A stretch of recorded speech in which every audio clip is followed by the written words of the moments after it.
Hoy, pagod. Ha! Hindi ko in-expect to! Grabe, naghanda pa kayo. Ano tong cake ko? Panto. Ramo pa, boy. Huwag yan, ito na lang, ito na lang. Huwag yan. Kami maglalagay ng password. Okay. Lalagay ako. Ay, 1, 2, 3. Yun na yun, yun na yun. 1, 2, 3, 4 nilagay mo, no? Yun. Okay na po yun, madam? Wala si madam. Okay na yun, okay na yun. Ang galing ah. Kain na tayo, pre. Thank you po, madam. Baka pwedeng makano dyan. May tray pa ba kayo dyan? May tray ba kayo? Medyo malayo na kami. Isa lang po, isa lang. Kinulang ako dito, pre. Matakaw pala kami. Sobrang dami namin in order, pare. Hindi ko na nga alam kung ano lahat yan. Pero kasi, ang talagang pinunta namin dito ay etong dalawa. Etong Swedish meatballs ng IKEA, tsaka etong kanilang plant balls, pare. Na vegan to eh, di ba? Tikman natin.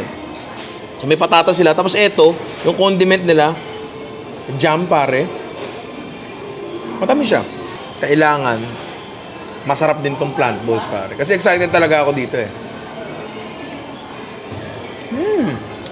Halos walang pinagkaiba, pre. Halos walang pinagkaiba. Tapos I think mas mura pa to ng konti. Ibang klase to, ha. Sobrang okay nito. Kailangan matry nyo to. So, kakain muna kami. Usap tayo mamaya ulit. I love you.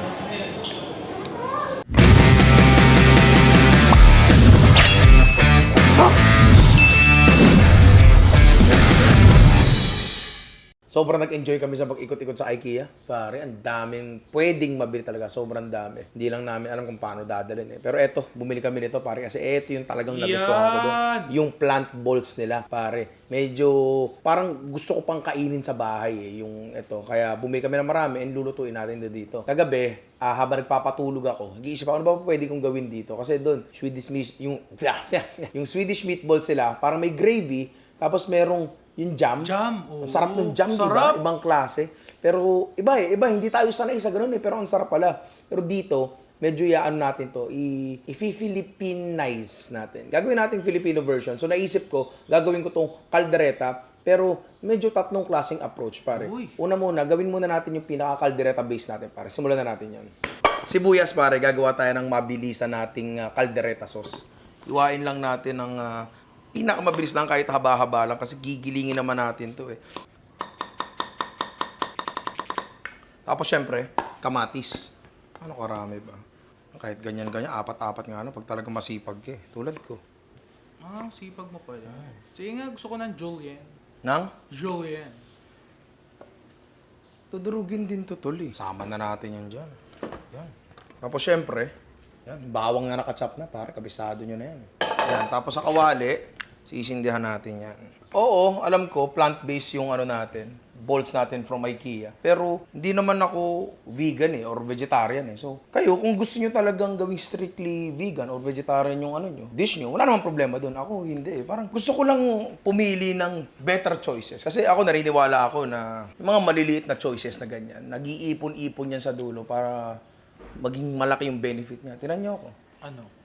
Yung pa isa-isang cup ng kanin, lumaki ako ng ganito. Pag mainit na yan, lagay na natin lahat yan. Gigisa lang natin to ng medyo matagal kasi gusto natin na kahit papano magkaroon ng konting browning. Medyo matagal to kasi matubig ang sibuyas, matubig ang kamatis, pero tulungan nating mapabilis yan by adding any form of salt. Ako patis kasi nga alam niyo na, naririnig niyo na noon pa yan. Ang salt it draws out moisture para mapabilis natin ang dehydration natin. Pare. Bubukas tayo ng dalawang balot ng IKEA plant balls. Huvud roll, pare. Yung pala tawag dyan. Kung tutuusin, hindi nyo nga siya kailangang igisa pa kasi may browning na siya na ano eh, na nandyan eh, no? Brown na siya eh. Pero, ba't hindi, di ba? Dito na rin lang naman tayo, nagluluto na tayo, di ba? Tsaka ang gustong-gusto ko dito, pre, yung texture niya, ang bouncy, di ba, pre? Kung kinain natin. Naalala mo yan, Amity? Sarap, di ba? Ayun, oh, medyo nagkaroon na siya ng konting dagdag pang browning. Akin, goods na yan, pare. Lagay na natin yan dyan. Set aside na natin yan. Tayo nating matapos ang ating sauce. Tignan mo, pare, kung gano'n na siya ng onte. Di ba? Yan. Tapos may browning na siya sa lahat, sa sibuyas, bawang, at kamatis. Okay na yan. Next, ilalagay natin dyan ay tomato paste, pare. Ako, hindi talaga ako nagto-tomato sauce sa kaldereta ko. Gusto ko tomato paste talaga kasi parang ano para sa akin ang tomato paste para lang siyang tomato sauce pero hindi matubig. Gets mo?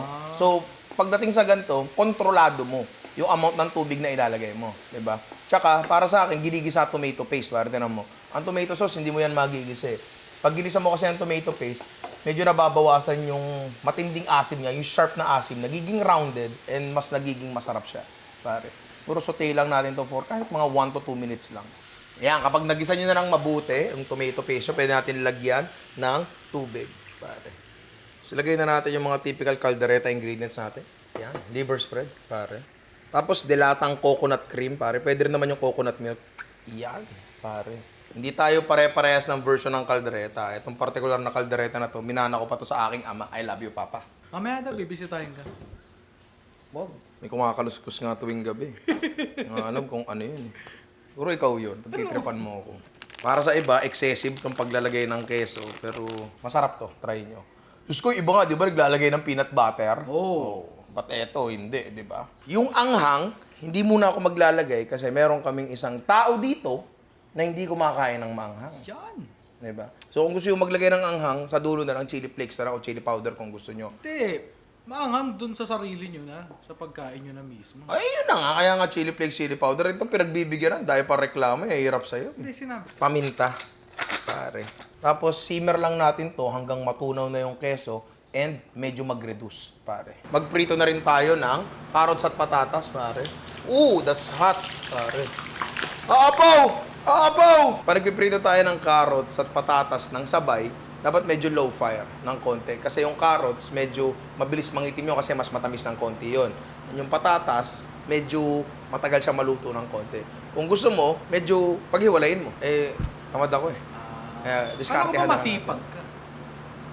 Mas maganda talaga siyang iprito kasi una sa lahat, nagkakaroon ng konting mayar, di ba? And mas nagko-concentrate yung lasa niya kasi dinidehydrate natin siya. Inaalisan natin siya ng tubig. Hindi tulad pag pinapakuluan, parang sa tubig mo rin niluluto. Optional lang naman to, hindi naman talaga kailangan. Pero gusto ko lang na mas smooth ba yung Smooth. sauce natin. Smooth yung sauce natin. Pare. Tapos dahil ginilingan natin yung mga plant matter natin dyan, lumapot siya ng sobra. Pare, i-adjust natin yung consistency ng tubig. Pero kung gusto yung ganyang kalapot, wala namang problema doon. Siyempre kanin, pare. Hindi pwedeng wala niyan. Sa baba. Tapos patatas, carrots dyan. Siyempre ang ating IKEA plant balls, pare. Konting anghang, pare. Diba? Sabi mo, sa huli na lang. Tapos konting green. Pampaganda, pare. At eto na, ang ating IKEA plant balls caldereta, pare. Proceed na tayo sa pangalawa nating gagawin. Gagawa tayo ng caldereta pasta gamit ang ating IKEA plant balls, pare. Uy. Kasi ba't nga naman hindi, di ba? Pasta, tomato, tapos queso. Yun din yun di ba? Pasta nga, di ba, pare? Meron tayong kumukulong tubig dito. Lalagyan natin ng asin. Yan. Pasta. Kahit anong pasta pero kami spaghetti. Lulutuin natin yan less than 2 minutes kung ano yung dinitikta ng packaging nyo. Depende kasi yan sa brand na gagamitin nyo. Basta ako, lulutuin ko to for around 8 minutes siguro. Eto nga, luto na yung pasta natin, pare. Yan. O yun, no? Parang ramen, no? Irerekta ngayon natin yan dito. Yan, sa isang pan. Lalagyan na natin, pare, nung caldereta sauce natin. Yan. Tapos pasta water, syempre. Importante yan. Yan. Totos-tos lang natin yan. Para sa akin, okay na to. Plating na agad tayo, pare. Siyempre, pare, ang ating IKEA plant balls, pare. Iyan. 1, 2, 3, 4, 5, 6, 7, 8. 1, 2, 3, 4, 5, 6. Saan ba ako nagsimula? 1, 2, 3, 4, 5, 6. Okay. So, ito optional, pero extra virgin olive oil sa taas lang. Mas masarap lang talaga ng konti. Kung ayaw nyo, wala namang problema.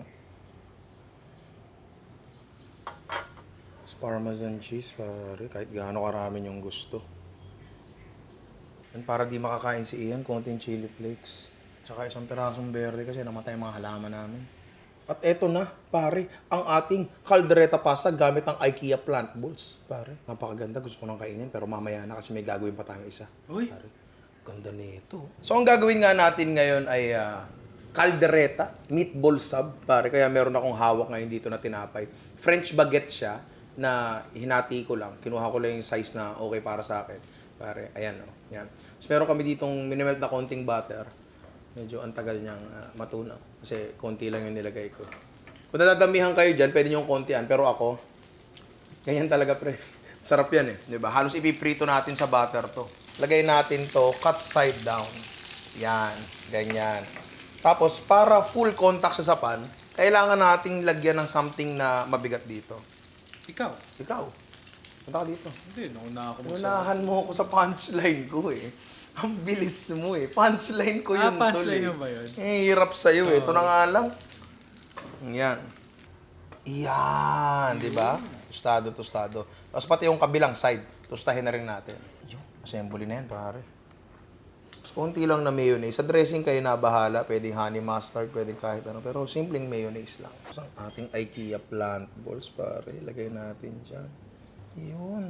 Ramdam na ramdam mo yung ano niya, pre, yung bounciness ng texture niya. No? Tinanong ko kung ano laman nito eh. Ang laman pala nito ay pea protein, oats, onions, potatoes, tsaka apples. Pare, doon ako nagulat sa apples. Oo. Tindi, di ba? Kaya meron siyang ano eh. Kakaibang, ewan ko kakaibang lasa. Pero ang sarap. Tapos lagyan na natin ang ating sauce. Pare. Tapos maraming parm. Pare. Yan. Tapos ito-torch natin yan. Yan. So, ito rin, pero dahan-dahan lang. Oh, di ba? Saktuhan.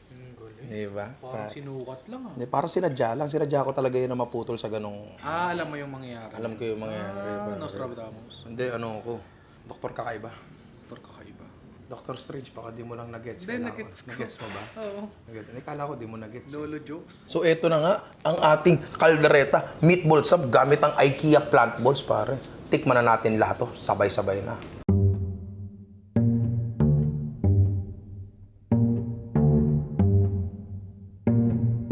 So, eto nga yung ating normal na hubud roll, kaldereta, di ba? With rice. And ating pasta, kaldereta pasta with IKEA plant balls and etong ating IKEA plant balls meatball sub. Siguro unahin na natin to. Kanya pa ako nang gigigil dito. Para talaga siyang meatball eh, 'di ba? Bukod dun sa mga sinabi kong ingredients kanina, meron din tong 5 traditional Scandinavian ingredients, pare. Meron tong mushroom, tomato, lemon, black pepper. Yung isa hindi ko alam eh. Hindi ko sure eh. So hahanapin ko yung mga lasa na yun pag kinain ko to, pare.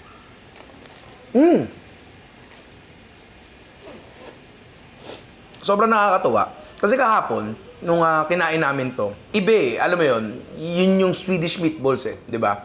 Pero, ngayong niluto namin siya ng ganito, naging kaldereta siya, pre. I mean, sarsa lang yung binago mo eh. Yung ibig sabihin nun, sobrang versatile neto. Itong IKEA plant balls na to, pare. So siguro, dito na tayo sa kanin, pare. Yan. Kaldereta, pare. Siyempre with rice, di ba?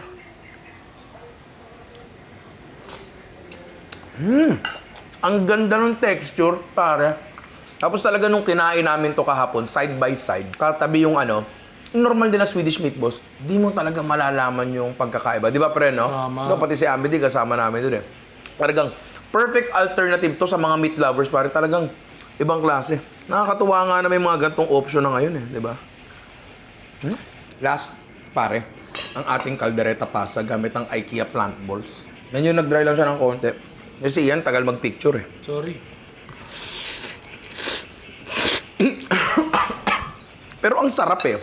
Andun yung familiarity ng kaldereta. Pero dahil nilagay natin siya sa pasta, nagmukha siyang legit na pasta. Yun ba? Ewan ko kasi tomato, tapos andyan din naman yung dairy. So, yun talaga siya, di ba pare? Tama. Sobrang okay ito. Actually, off-cam si Ian, nakadalawang plato na neto eh. Anong dalawa? Grabe ka naman sa'yo. 3 lang. Pero sarap. Sobrang okay nito. Panalo talaga. So, napakasarap talaga ng lahat ng ginawa natin at napakasarap nitong IKEA plant balls na to, pare. I suggest i-try nyo talaga silang lahat. Itong recipe na to, ha. And kung meron pa kayo naiisip na sariling recipes nyo, kasi sobrang versatile niya, pare. Ako, on top of my mind, ha. Naisip ko, pwede kang gumawa dito ng ano, eh. Miswa, bola-bola. Ay, oo. Diba? Ano? Sweet and sour meatballs. Diba? Ang dahil pa eh. Tsaka pumunta kayong IKEA, promise, sobrang saya, sobrang daming makikita, tsaka ang sasarap ng lahat ng pagkain. Di ba, pre? Ano pa? Tsaka maliligaw. Maliligaw ka. Kasi maaaliw ka talaga ng sobre. Sobrang maaaliw ka. And yung mga makikita mo doon, parang di mo makikita sa iba. Mumura ng gamit. Plus, Yung pagkain talaga, pare. Ibang klase talaga. Lalo na nga tong IKEA plant balls na to. Ibang klase talaga. Sana magkita kita tayo doon mga inaanak. Kawayan nyo ako pag nagkita tayo sa IKEA. Mapapadalas ako doon.